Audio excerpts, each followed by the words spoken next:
Tere, mina olen Snacki osakonna juht. Teeme meie siis kuumkuiva tooteid ja külm töödeldud maiust. Tooraine toome me siis külmkambritest, lähevad lihahunti. Lihahundist lähevad meil siis miksrisse. Mikser segab siis ära maitseained ja liha, sellest valmib siis segu ja läheb meil vormeerijasse. Vormeerija vormeerib siis retsepti järgi, mis on meil antud, siis sealt edasi lähevad meil kuumahju.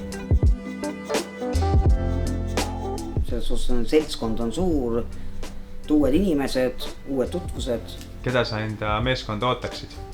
Millist inimest? See, kes oskab hästi tööd teha, kes tahab tööd teha, et see töö peaks teda iseennast ka huvitama.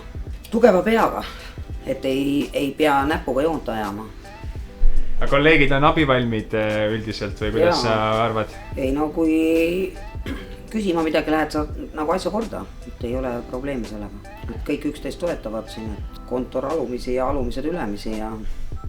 Nii, mina olen Urve ja mina olen Snacki osakonna meister ja tegelen rohkem kuiva poolega.